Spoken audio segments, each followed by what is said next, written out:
નમસ્કાર વિદ્યાર્થી મિત્રો, હવે ગઈકાલે આપણે લેક્ચર નંબર 4માં વિશિષ્ટ પ્રકારના ઓક્સિડેશન આંક કે જે કાર્બનિક કમ્પાઉન્ડ હોય એને તમે સાદી રીતે ગણતરી કરીને પણ શોધી શકો અને એ કમ્પાઉન્ડ બંધ સાથે જોડાયેલો હોય તો તમે કેવી રીતે ઓક્સિડેશન આંક શોધી શકો એ પણ આપણે જોયું હતું. અને સ્વાધ્યાયની 8.1, 8.2, 8.5 આપણે એક્સરસાઇઝ સોલ્વ કરાવી. હવે આગળ આપણે રેડોક્સ પ્રક્રિયાઓના પ્રકાર, કારણ કે એના પછીનો મુદ્દો છે આપણે રેડોક્સ પ્રક્રિયાને સંતુલિત કરવાની છે, બરાબર.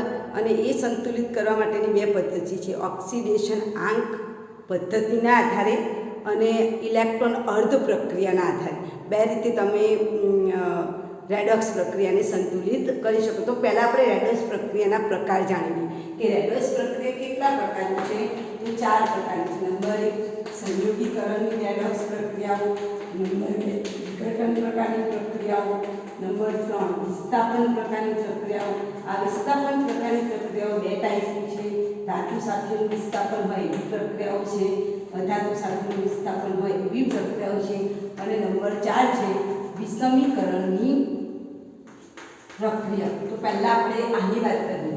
સંયોગીકરણ એટલે સ્વાભાવિક છે કે સંયોગીકરણ એટલે બે તત્વો ભેગા થાય અને કંઈક નવું બને એને સંયોગીકરણ કહેવાય. દાખલા તરીકે હું કાર્બન વત્તા ઓક્સિજન લઉં અને સંયોગીકરણ પ્રક્રિયા દરમિયાન પણ એક તત્વનું ઓક્સિડેશન થતું હશે તો બીજા તત્વનું શું થતું હશે?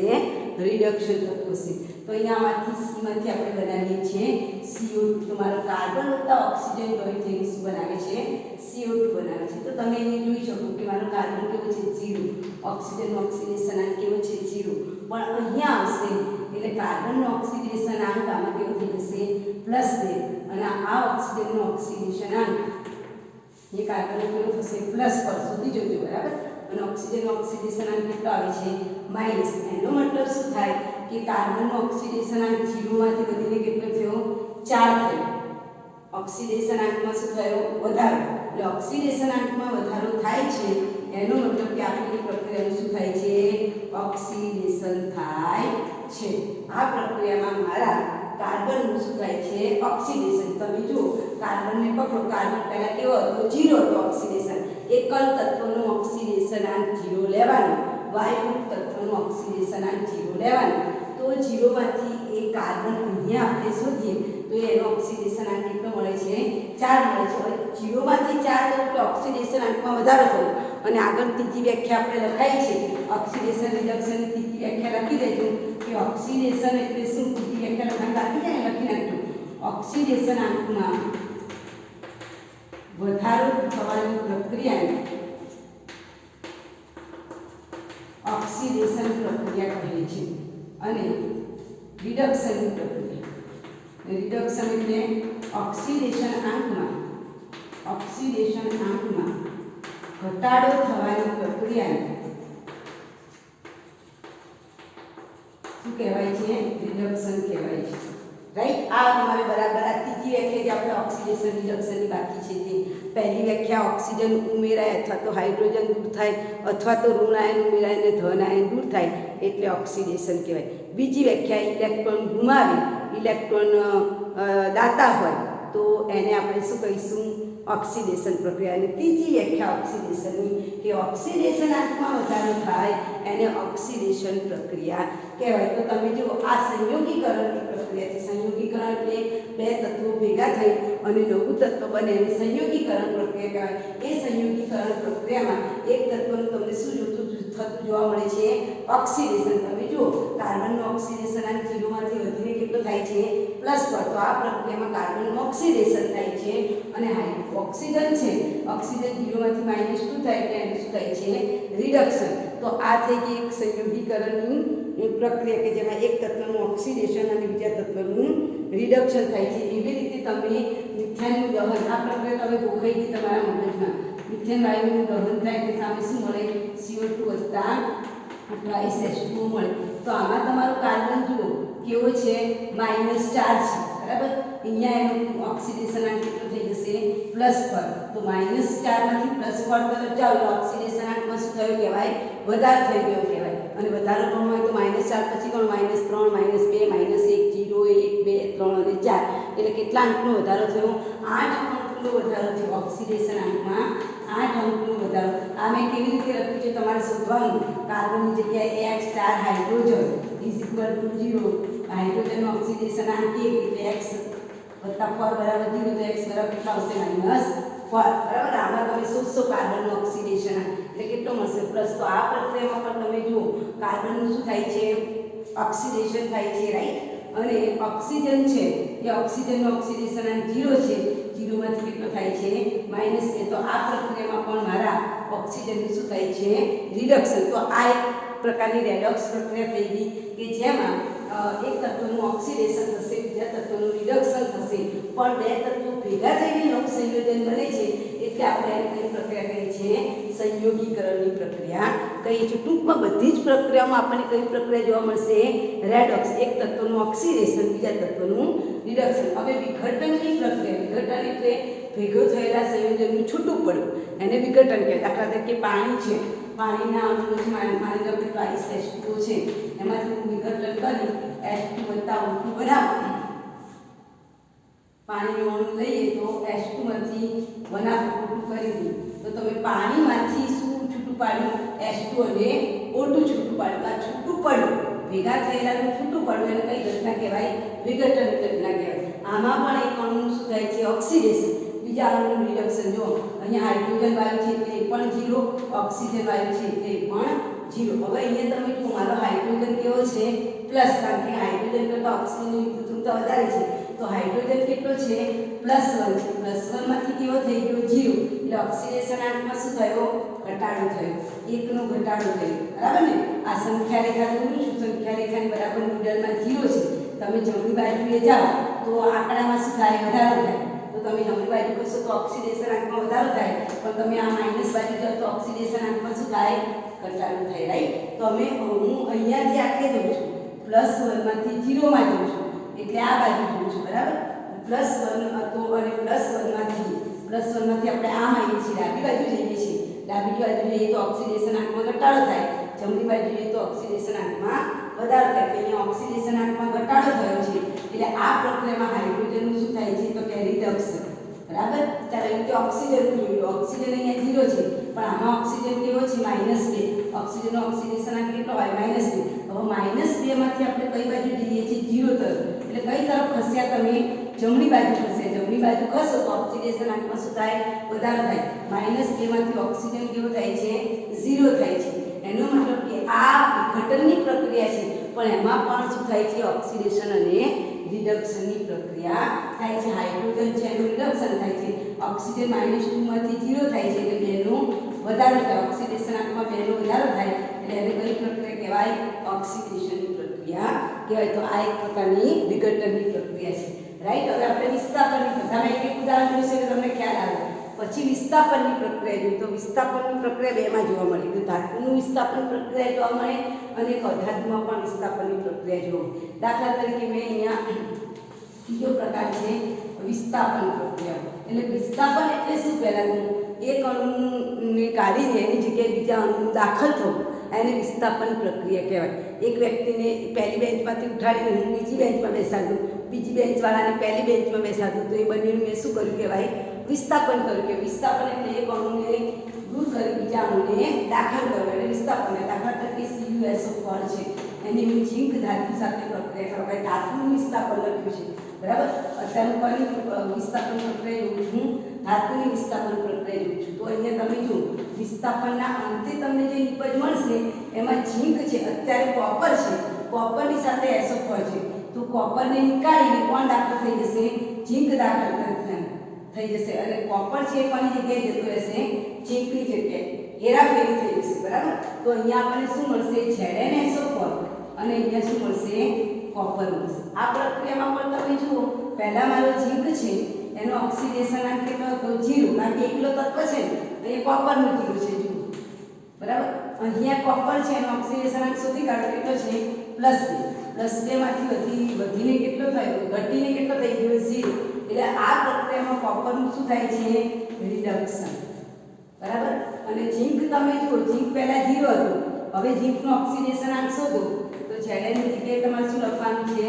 x SO પર આખું તત્વ છે SO પર જ્યારે પરીક્ષા પૂછાય ને એની પર કેટલો હોય -3 તમારે યાદ રાખવું દાખલા તરીકે પરીક્ષા પૂછાય છે ZnSO પરમાં ઝીંકનું ઓક્સિડેશન આંક શોધો તો SO પરને અલગ નથી પાડવાનું આખા બરાબર કેટલા લેવાના -2 તો x બરાબર કેટલા થશે 2 આના બરાબર કેટલા લેવાના -2 આખા તત્વ બરાબર કેટલા લેવાના -2 બરાબર ધ્યાનથી લખી દેજો ટોપીમાં એટલે અહીંયા ઓક્સિડેશન આંક કેટલો આવ્યો 2 આવ્યો એટલે જો પહેલા ઝીંક 0 માંથી વધીને 2 થયો એટલે ઝીંકનું આ પ્રક્રિયામાં શું થાય છે 2 નો વધારો થયો એટલે ઝીંકનું આ પ્રક્રિયામાં શું થાય છે ઓક્સિડેશન થાય છે જ્યારે કોપરનું શું થાય રિડક્શન અને કઈ પ્રક્રિયા થઈ વિસ્થાપન કોપરની જગ્યાએ ઝીંકે લઈ લીધી ઝીંકની જગ્યાએ કોપર કોને લઈ લીધી કોપરની એટલે આ પ્રકારની પ્રક્રિયાઓને વિસ્થાપન રેડોક્સ પ્રક્રિયાઓ કહેવાય છે તો રેડોક્સ કોપરનું અહીંયા શું થાય છે રિડક્શન થાય છે ઝીંકનું શું થાય છે ઓક્સિડેશન થાય છે એવી જ રીતે આપણે અધાતુનું રિડક્શન વાળી પ્રક્રિયાઓ જોઈએ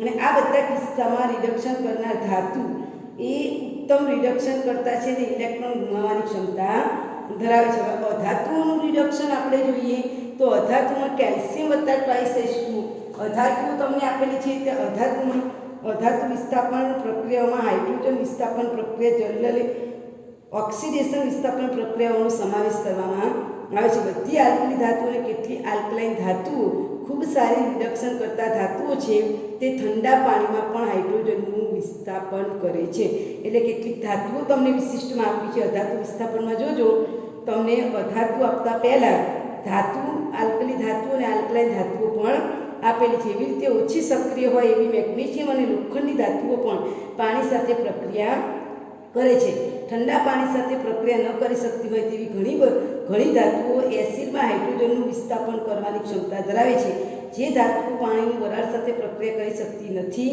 તેઓ એસિડમાંથી હાઇડ્રોજન વાયુ ઉત્પન્ન કરે છે કેડમિયમ અને ટી આ પ્રકારની ધાતુઓ છે કે અંડરલાઈન કરજો કેડમિયમ અને ટી એ કેવા આ તમે ધાતુઓની વાત કરી છે ને એ ધાતુઓ આ ધાતુ સિવાય સક્રિય ધાતુને લીધી છે આ ઉપરાંત તમને મેગ્નેશિયમનું ઉદાહરણ આપેલું છે જે પાણી સાથે પ્રક્રિયા કરે કેલ્શિયમનું ઉદાહરણ આપેલું છે અને મેગ્નેશિયમ કેલ્શિયમ ઉપરાંત જે ધાતુઓ એસિડ સાથે પ્રક્રિયા કરે એવી ઝીંક મેગ્નેશિયમ અને Fe આયન પણ આપેલા છે એ ઉપરાંત અધાતુ તત્વો એટલે મારો ક્લોરીન આપેલું છે ક્લોરીન વત્તા આયોડિન બરાબર ક્લોરીન વત્તા આયોડિન અથવા ક્લોરીન વત્તા બ્રોમિન હવે અધાતુ આમાં ઘણા બધા ઉદાહરણ આપેલા છે ધાતુમાં જ આવે બધા હવે અધાતુ એટલે મારા અધાતુ તત્વો કયા બ્લોકમાં છે પી બ્લોકમાં છે અને પી બ્લોકના એલિમેન્ટ્સ એટલે કાં તો ફોસ્ફરસ લેવાનું 15મો 16મો 17મા સમૂહના તત્વો મોટાભાગે અધાતુ છે કાં તો તમારે ફોસ્ફરસ લેવાનું કાં તો તમારે 17મા સમૂહના તત્વો લેવાના ફ્લોરિન ક્લોરિન વગેરે બરાબર ધારો કે હું ક્લોરિન વત્તા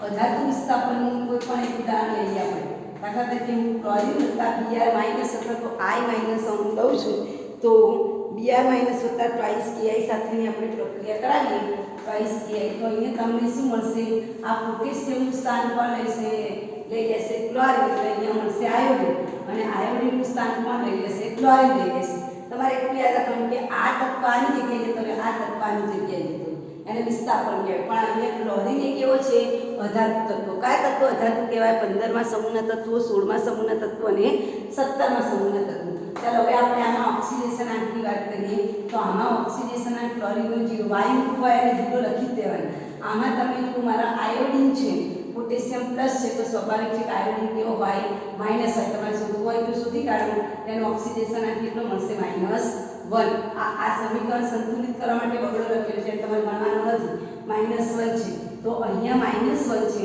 અહીંયા ક્લોરીન પણ કેવો છે -1 પણ તમે જો પહેલા ક્લોરીન 0 હતો 0 માંથી કેવો થયો -1 હવે માઇનસ તરફ જાવ એટલે તમે કઈ બાજુ ખસો છો ડાબી બાજુ એટલે ઓક્સિડેશન આંકમાં શું થયો ઘટાડો ઓક્સિડેશન આંકમાં ઘટાડો થાય તેને આપણે કેવી પ્રક્રિયા કહીશું રિડક્શન તો આ પ્રક્રિયામાં મારા ક્લોરીનનું શું થાય છે રિડક્શન થાય છે જે તત્વ લીધો હોય ને એને જ લેવાનું બરાબર ચાલો અહીંયા આયોડિન છે -1 હતું -1 પરથી કયા તરફ ગયો 0 એટલે 0 એટલે કઈ બાજુ જમણી બાજુ તો અહીંયા આનું શું થાય છે ઓક્સિડેશન આંકમાં વધારો થાય છે એટલે આયોડિનની પ્રક્રિયામાં શું થાય છે ઓક્સિડેશન થાય છે જેને અધાતુ વિસ્થાપન ટૂંકમાં જેટલી પણ પ્રક્રિયાઓ આપેલી છે એમાં એક અણુનું ઓક્સિડેશન, બીજા અણુનું શું થાય છે, રિડક્શનની પ્રક્રિયા થાય છે. અને એમાં વિશેષ તમને આપેલું છે કે ઇલેક્ટ્રોન ગુમાવવાની વૃત્તિ ધરાવવાનો ક્રમ સૌથી વધારે કોનામાં છે, ઝીંક. ઝીંકની સક્રિયતા સૌથી વધારે, એના પછી કોણ આવે, કોપર, એના પછી કોણ આવે, એટલે સિલ્વર. બરાબર, સક્રિયતાનો ક્રમ તમને આપેલો છે. એ ઉપરાંત 17મા સ્તંભના તત્વો છે એમાં નીચે તરફ જાઓ, ફ્લોરિન, ક્લોરિન, બ્રોમિન, આયોડિન, તો પ્રતિક્રિયાત્મકતામાં શું થાય, ઘટાડો થાય. આગળ આપણે શીખી ગયા છે આ વસ્તુ, પ્રતિક્રિયાત્મકતા, સક્રિયતા એની શું થાય, ઘટતી જાય છે. બરાબર. હવે જે પ્રક્રિયા આવી છે વિષમીકરણની પ્રક્રિયા, એ ખૂબ ઇમ્પોર્ટન્ટ છે. એને લગતા રેડોક્સ પ્રક્રિયા સંતુલિત કરવાના દાખલા આવે છે, એમાં પણ આપણે ખૂબ આ વસ્તુ ધ્યાન રાખવાની છે. વિષમીકરણ એનું નામ જ છે. વિષમીકરણ પ્રક્રિયા એટલે શું, પહેલા તો ચોથી છેલ્લી પ્રક્રિયાનો પ્રકાર જોઈએ, વિષમીકરણ. તો વિષમીકરણ પ્રક્રિયા એટલે શું કે આ પ્રક્રિયામાં એક અણુ છે એ જ અણુનું ઓક્સિડેશન થાય અને તે જ અણુનું શું થાય, રિડક્શન થાય. એ લખ્યું હોય તો એક લખજો કે વિષમીકરણ પ્રક્રિયામાં કોઈ એક તત્વનું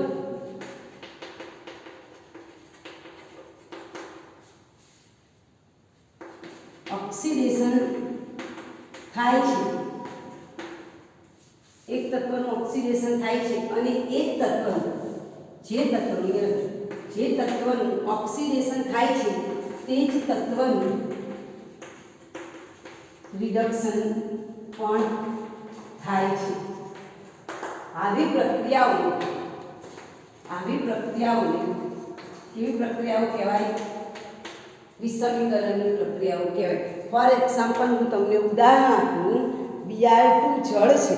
વિષમીકરણની પ્રક્રિયાનું તમને ઉદાહરણ આપું તો ધારો કે ચોપડીવાળાએ ઉદાહરણ આપ્યું તો ઓકે. જો અહીંયા જે વિષમીકરણની પ્રક્રિયા છે એમાં તમે એક ઉદાહરણ જુઓ.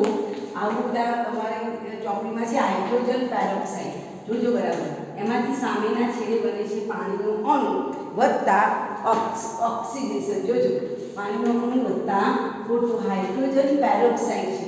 હવે હાઇડ્રોજન પેરોક્સાઇડ હોય તો ઓક્સિજનનું ઓક્સિડેશન આમ શોધવાનું જ નહીં, તો આવે માઇનસ. બરાબર.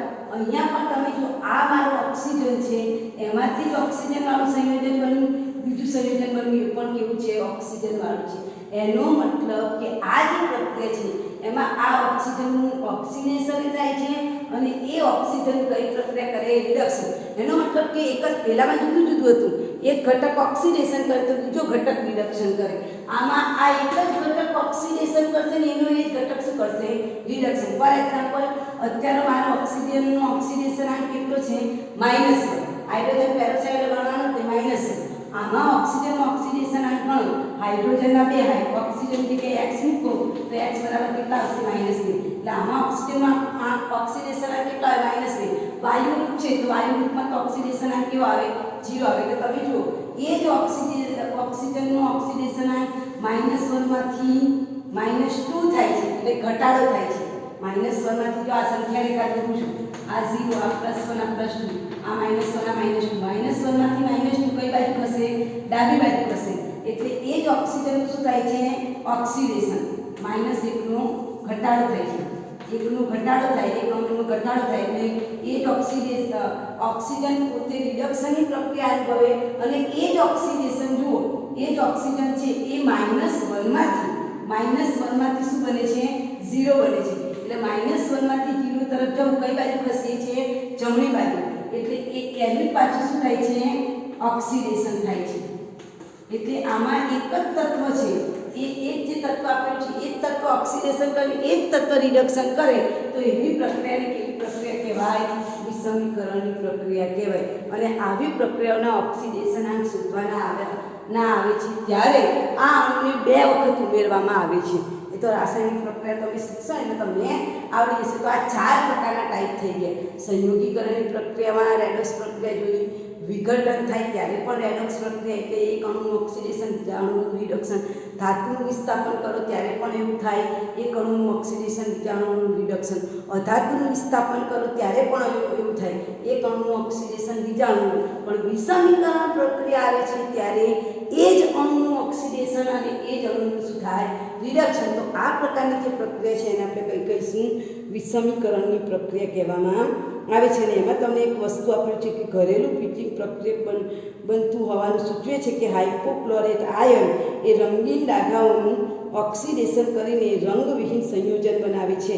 એટલે ઘણી વખત તમને પૂછાય છે કે કયા આયન એ રંગીનને રંગવિહીન બનાવે છે, તો અંડરલાઈન કરજો હાઇપોક્લોરાઇટ આયન, પેજ નંબર 264. વિષમીકરણની પ્રક્રિયા બરાબર વાંચજો. એમાંથી તમને એમસીક્યુ ટાઈપ મારું કામ સમજાવવાનું તમે સમજાવી દો બરાબર. હવે એની અંદર તમને જેટલું લખાણ આપ્યું છે ને એને વાંચો, કારણ કે એમાંથી એમસીક્યુ ટાઈપનો પ્રશ્ન ગયા વર્ષે આ પૂછાઈ ગયેલો છે કે ઘરેલું બ્લીચિંગ પ્રક્રિયા તરીકે કયો પદાર્થ વપરાય, તો હાઇપોક્લોરાઇટ લખેલું છે. જુઓ હાઇપોક્લોરાઇટ એટલે કે સિયાનોમાઇડ. કારણ કે બ્લીચિંગ એજન્ટ જે છે એ બ્લીચિંગ એજન્ટનું અણુસૂત્ર બ્લીચિંગ એજન્ટ તમારા અત્યારે સાયન્સમાં આવશે, 12 સાયન્સમાં આવશે CaCl2, CaOCl2, CaOH twice H2O. આને બ્લીચિંગ એજન્ટના સંઘટકો કહેવામાં આવે છે બરાબર.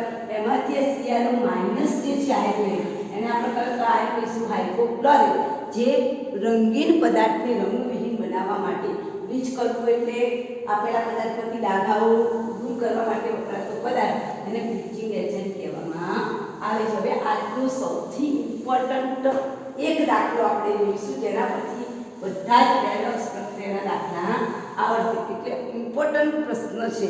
આ પ્રકાર હતા. હવે ઇમ્પોર્ટન્ટ છે ઓક્સિડેશન પ્રક્રિયાના આધારે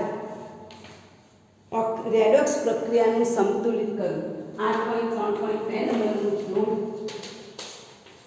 રેડોક્સ પ્રક્રિયાઓને સંતુલિત કરવું. અને આ તમને 4 માર્કમાં પૂછાય. Very most. રેડોક્સ પ્રક્રિયાઓને સંતુલિત કરવું 4 માર્કમાં ના હોય તો 5 માર્કમાં પૂછાય, પણ પૂછાય તો ખરું. હવે આ રેડોક્સ પ્રક્રિયાઓને સંતુલિત કરવા માટેની 2 પ્રક્રિયા છે. એક છે ઓક્સિડેશન આંક પદ્ધતિના આધારે રેડોક્સ પ્રક્રિયાને સંતુલિત કરવી.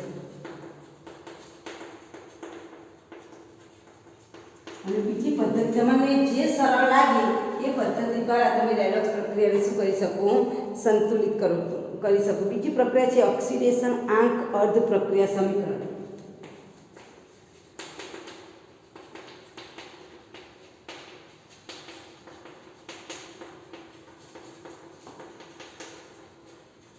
એમાંથી આજે આપણે પહેલી પદ્ધતિ જોવાના છે. એટલે ટાઇટલમાં ઓક્સિડેશન આંક પદ્ધતિનો ઉપયોગ કરીને રેડોક્સ પ્રક્રિયાને સંતુલિત કરવી. ઓક્સિડેશન આંક પદ્ધતિનો ઉપયોગ કરીને રેડોક્સ પ્રક્રિયાને સંતુલિત કરવી. રેડોક્સ પ્રક્રિયાને શું કરવી? સંતુલિત કરવી. બરાબર. હવે હું એના પહેલા નિયમ લખી દઉં કે રેડોક્સ પ્રક્રિયાને સંતુલિત કરવા માટેનો પહેલો નિયમ છે આપેલા બધા તત્વોના શું લખવાના? ઓક્સિડેશન આંક શોધો. આપેલા બધા તત્વોના શું શોધવાના? ઓક્સિડેશન આંક. પહેલા નંબર 1 નિયમ નંબર 1 તત્વોના બધા તત્વોના શું શોધી કાઢવાના? ઓક્સિડેશન આંક. નંબર 2 તત્વને શું કરવાનું? સંતુલિત. ઓક્સિડેશન આંકમાં તફાવત આવે તેવા તત્વોને સંતુલિત કરે. તત્વોને શું કરવાના? સંતુલિત. આ સેકન્ડ યાદ રાખવાનું કે તત્વોને સંતુલિત કરવા. નંબર 3 ઓક્સિડેશન આંકના આધારે ઓક્સિડેશન અને રિડક્શન પ્રક્રિયાને અલગ કરવી. ઓક્સિડેશન અને રિડક્શન પ્રક્રિયાને શું કરવાની? અલગ કરવી. ઓક્સિડેશન આંકના આધારે. તો ઓક્સિડેશન આંકમાં વધારો થાય તો આપણે એને ઓક્સિડેશન લખીશું, એની નીચે ઓક્સિડેશન આંકમાં ઘટાડો થાય તો એની નીચે આપણે શું લખીશું? રિડક્શન. નંબર 4 શું લેવાનું? લસાઅ. લસાઅ શોધવું અથવા તો લસાઅ લેવું. નંબર 5 શું લેવાનું છે? લસાઅ. હવે લસાઅ એટલે શું? કોમન સામાન્ય લઘુત્તમ સામાન્ય અવયવથી બંને પ્રક્રિયાઓને ગુણવાની. તો શીખવાડશે તો આવડી જશે. નંબર 5 વીજભારને સંતુલિત કરવું, વીજભારને શું કરવું? સંતુલિત કરવું. અને જો માધ્યમ એસિડિક હોય અને જો માધ્યમ એસિડિક હોય, અંડરલાઈન કરજો ખાસ, એસિડિક હોય તો H+ આયન ઉમેરવા. અને જો માધ્યમ બેઝિક હોય તો OH- આયન ઉમેરવા. છે કે પ્રક્રિયાને સંતુલિત કરવા પાણીના અણુ ઉમેરવા.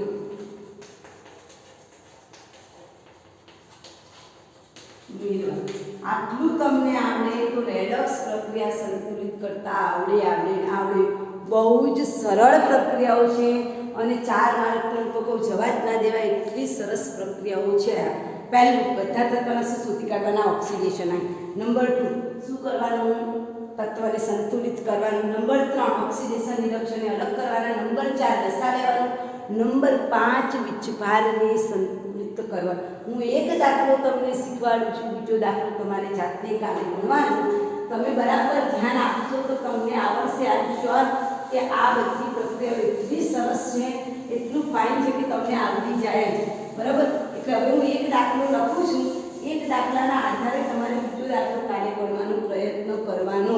કારણ કે આમાં જેનું ગણિત સારું હોય એને દાખલા ગણતા આવડે, અધરવાઇઝ આવડે નહીં. એટલે દાખલા તરીકે હું એક રકમ લખું છું. એ રકમની અંદર એને આપણે ઓક્સિડેશન આંકના આધારે સંતુલિત કરવાની છે. રકમ કંઈક આવી છે MnO4- વત્તા H2S. ઇટ મીન્સ આપેલું છે Mn+2 વત્તા S. માધ્યમ લખેલું છે એસિડિક માધ્યમ. આ પ્રક્રિયાને સંતુલિત કરો. એટલે લખ્યું છે કે ઓક્સિડેશન આંકના આધારે કોર્સમાં લખેલું છે ઓક્સિડેશન આંક પ્રક્રિયાનો ઉપયોગ કરીને આધારે એટલે ઓક્સિડેશન આંક પદ્ધતિનો ઉપયોગ કરીને આને સંતુલિત કરવાની. બરાબર ધ્યાનથી જોજો. પહેલો નિયમ નંબર 1, બધા તત્વોમાં શું શોધી કાઢવાના? ઓક્સિડેશન આંક. ચાલો, બધા તત્વો એટલે અહીંયા Mn છે તો અહીંયા પણ કોનું શોધવાનું? Mn. અહીંયા સલ્ફર છે તો અહીંયા પણ કોનું શોધવાનું? સલ્ફર. ચાલો, અહીંયા તો તમને મળી જાય એકલો તત્વ એક ઓક્સિડેશન આંક કેટલો થાય? 0. આમાં પણ તમે એકલો તત્વ છે માથા પણ વીજભાર 2 છે એટલે ઓક્સિડેશન આંક Mn નો કેટલો થાય? +2. રાઈટ? બધા તત્વોમાં શું શોધી કાઢવા? પહેલા ઓક્સિડેશન આંક. ચાલો, આમાં સલ્ફરનો શોધવો છે. હાઇડ્રોજનનો +1 એટલે +2, સલ્ફરનો x = 0 તો x બરાબર શું થશે? -2. જેનો શોધવાનો છે એને x લખીએ તો અહીંયા સલ્ફરનો ઓક્સિડેશન આંક મને કેટલો મળ્યો? -2 મળ્યો. રાઈટ? ચાલો, હવે આ જે ઓક્સિજન અને હાઇડ્રોજન છે એ કેવા છે? પ્રેક્ષક આયન છે, એને આપણે શોધવાના નથી. અહીંયા Mn નો ઓક્સિડેશન આંક મારે શોધવો છે. ચાલો, MnO4- જો મને શોધાવડાવવાનું MnO4- Mn નો ઓક્સિડેશન આંક શોધવાનો છે એટલે એની જગ્યાએ x + 4 ઓક્સિજન બરાબર -1. તો x વત્તા ઓક્સિજન ઓક્સિડેશન આંક કેટલો? -2 -1. x 4 × 8 વત્તા ઓછા ઓછા બરાબર -1. હવે આ -8 બરાબર ની આ બાજુ જાય તો કેવા થઈ જાય? +8 થઈ જાય. બરાબર? તો x બરાબર કેટલો આવશે? ઓક્સિડેશન આંક 7. તો આમાં Mn નો ઓક્સિડેશન આંક કેટલો છે? 7. એટલે પહેલું તમારું પૂરું થયું કે દરેક તત્વના શું શોધી કાઢવાના? ઓક્સિડેશન આંક. નિયમ નંબર 1. આ નિયમ નંબર 1 આવ્યું કે દરેક તત્વના શું શોધી કાઢ્યા? ઓક્સિડેશન આંક. હવે નિયમ નંબર 2, જેના ઓક્સિડેશન આંક તમે શોધ્યા છે ધ્યાન રાખો એ તત્વને તમારે શું કરવાના છે? સંતુલિત. નિયમ નંબર 2, જેના ઓક્સિડેશન આંક શોધ્યા છે તે તત્વને તમારે શું કરવાનું છે? સંતુલિત કરવાનું છે. તે તત્વને સંતુલિત એટલે ડાબી બાજુ જમણી બાજુ એના મોલ કેવા હોવા જોઈએ? સરખા કરવાના છે. ચાલો, અહીંયા અમે Mn નો ઓક્સિડેશન આંક શોધ્યું છે. Mn ના કેટલા અણુ છે? 1. અહીંયા પણ Mn નો કેટલા અણુ છે? 1. એટલે બંને બાજુ Mn ના 1 અણુ છે. Mn બંને બાજુ 1 છે. અહીંયા પણ Mn નો 1 અણુ છે. બરાબર? અહીંયા પણ Mn નો 1 અણુ. એટલે અહીંયા Mn કેવો છે? સંતુલિત છે. બંને બાજુ Mn 1 જ છે.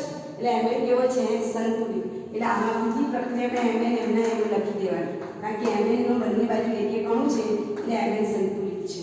એવી રીતે તમે જુઓ સલ્ફર આ બાજુ પણ એક જ અણુ છે, અહીંયા પણ એક જ અણુ છે, એટલે આ પણ કેવું છે સંતુલિત છે અને આપણે સંતુલિત કરવાની જરૂર નથી. આ પ્રક્રિયા કઈ છે ઓલરેડી સંતુલિત છે, બરાબર. એટલે આપણે તત્વને સંતુલિત કરવાની જરૂર નથી, તત્વ સંતુલિત છે એટલે બીજું સ્ટેપ એમને એમ જ આવશે, કારણ કે એમાં તત્વો બધા ઓલરેડી કેવા છે સંતુલિત. અહીંયા એક મોલ તો અહીંયા પણ એમ એક જ છે, અહીંયા સલ્ફર એક જ છે તો સામે પણ સલ્ફર એક જ છે, બરાબર. ચાલો એટલે બીજું સ્ટેપ થઈ ગયું. તત્વને શું કરી દીધા? તત્વને સંતુલિત કર્યા, બરાબર ને. આ બીજું સ્ટેપ હતું. પહેલા સ્ટેપમાં બધાને શું શોધી કાઢ્યું? ઓક્સિડેશન. બીજા સ્ટેપમાં તત્વને શું કરી દીધા છે? સંતુલિત જ છે. નંબર 3 શું કરવાનું છે? ઓક્સિડેશન રિડક્શન પ્રક્રિયાને અલગ કરવાની છે. તો તમે જુઓ આમાં એને 7 માંથી ઘટીને કેટલો થાય છે? 2 થાય છે. હવે 7 માંથી ઓક્સિડેશન આંકમાં શું થાય છે? ઘટાડો થાય છે. એટલે mn નું શું થાય છે? રિડક્શન. કેટલું રિડક્શન થાય? તો 7 પછી ગણો 6 5 4 3 ને 2 કેટલા અંકનો ઘટાડો થાય? 5 અંકનો. 5 અંકનો ઘટાડો થાય એટલે mn નું શું થાય છે? રિડક્શન. આ 5 ને આપણે યાદ રાખવાના છે. અહીંયા mn નું શું થાય છે? રિડક્શન. ચાલો હવે આપણે સલ્ફરની વાત કરીએ તો સલ્ફર મારું -2 માંથી શું થાય છે? 0 થાય છે. હવે -2 માંથી એ જો સંખ્યા રેખા દોરું છું, આ 0 છે, આ -1, આ -2, આ -2 માંથી 0 તરફ જાય છે. કઈ બાજુ જાય છે? જમણી બાજુ જાય છે. જમણી બાજુ જાય છે એટલે કેટલો વધારો થયો? 1 અને 2 વધારો થયો ને તો ઓક્સિડેશન આંકમાં 2 નો વધારો થાય છે એટલે સલ્ફરનું શું થાય છે?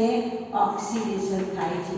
એટલે ત્રીજો નિયમ હતો કે ઓક્સિડેશન આંકના આધારે ઓક્સિડેશન રિડક્શનને અલગ કરો. તો અહીંયા મને ખબર પડી કે mn છે એ mn નું 7 માંથી 2 થાય છે એટલે mn નું શું થાય છે? રિડક્શન.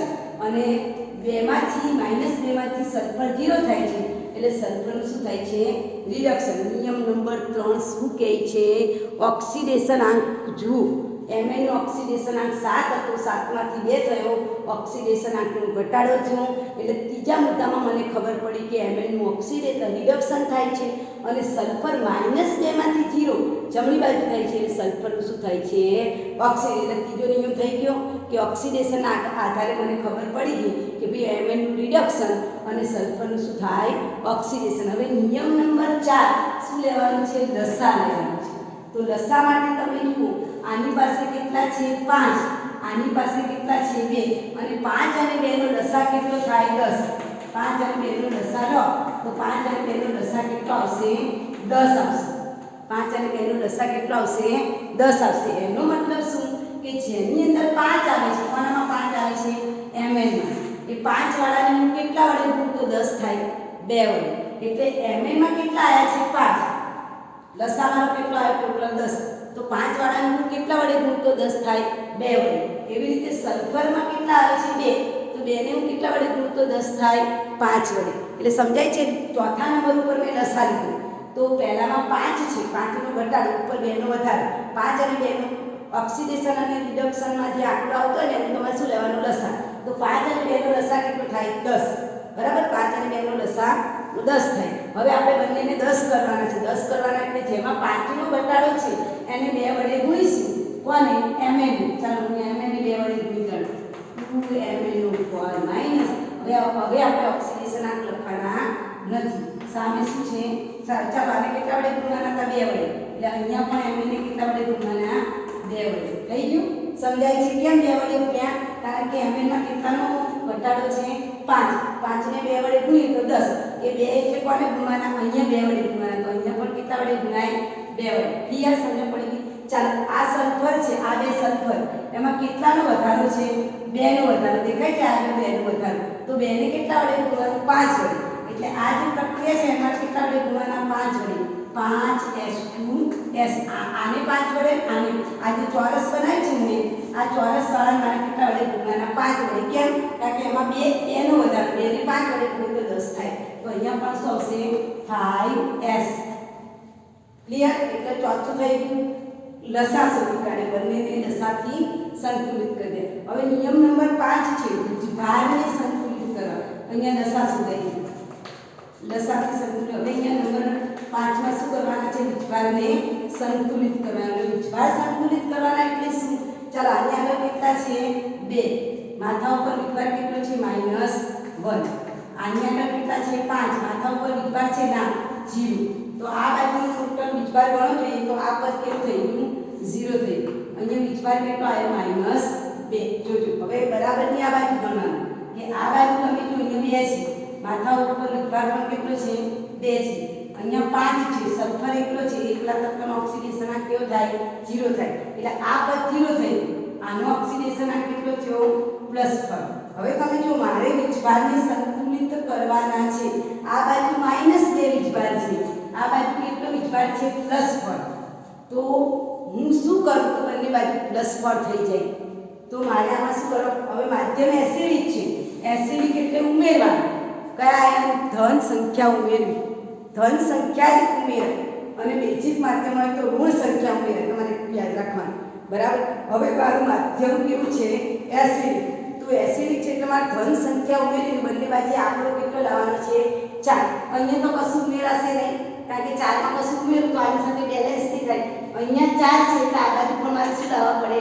4 લાવવા પડે. તો -2 માં હું કેટલા ઉમેરું તો 4 આવે? -2 માં કેટલી સંખ્યા ઉમેરી ગણો તો 4 આવે? 6. તો અહીંયા મારે કેટલા ઉમેરવા પડે? 6 ઉમેરવાના.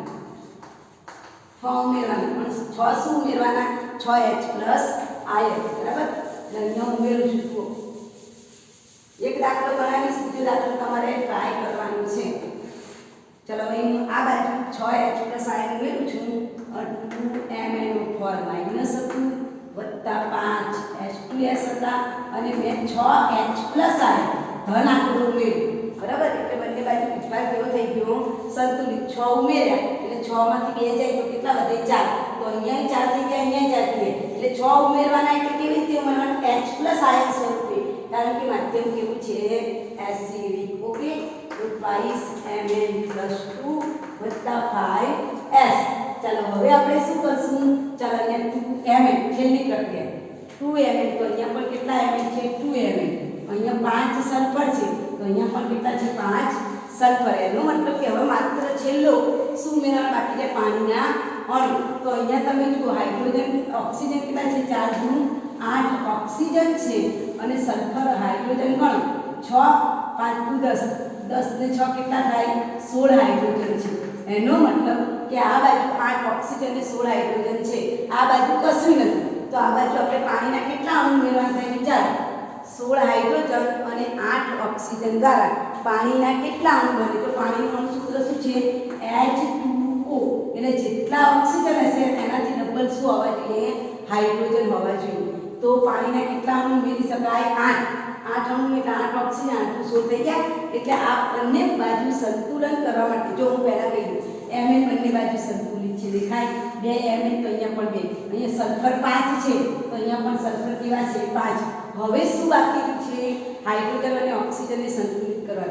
અહીંયા હાઇડ્રોજન 16 છે અને ઓક્સિજન 8 છે. તો આ બાજુ મારે પાણીના અણુ કેટલા ઉમેરવા પડે? 8 પાણીના અણુ ઉમેરવા પડે. તો સમીકરણ કેવું થઈ જાય?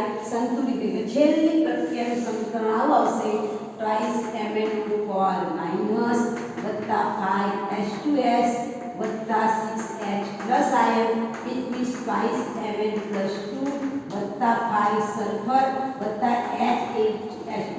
હવે બધા જ અણુ સંતુલિત છે. જો અહીંયા 2 Mn તો અહીંયા પણ 2 Mn, અહીંયા 5 સલ્ફર તો અહીંયા પણ 5 સલ્ફર, અહીંયા 10 અહીંયા 5 × 10 = 16 હાઇડ્રોજન તો અહીંયા પણ 8 × 16 હાઇડ્રોજન, અહીંયા 8 ઓક્સિજન તો અહીંયા પણ 8 ઓક્સિજન. તો આ તમારી પ્રક્રિયા શું થઈ ગઈ?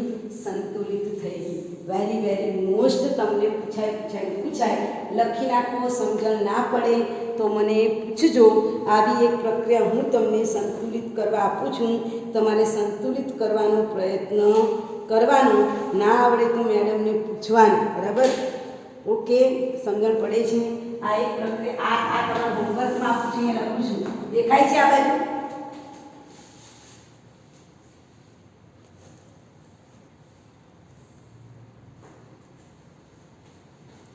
ચાલો હવે હું એક હોમવર્કમાં આપું છું તમને પ્રક્રિયાને સંતુલિત કરવા માટે, બરાબર?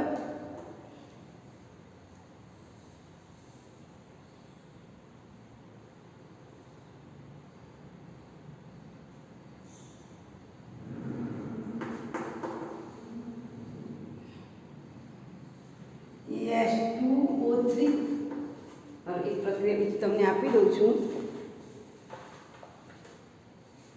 જેથી કરી તમારે એસિડિક માધ્યમનો એક દાખલો આપું છું કાલે, રિડક્શન માધ્યમનો દાખલો આપીશ, બરાબર. એસિડિક માધ્યમનો દાખલો આપીએ છીએ, આવતીકાલે આપણે રિડક્શન માધ્યમનો દાખલો જોઈશું. ચાલો એક આ એસિડિક માધ્યમનો દાખલો કાલે ગણી લાવજો, બરાબર. હોમવર્કમાં આપું છું.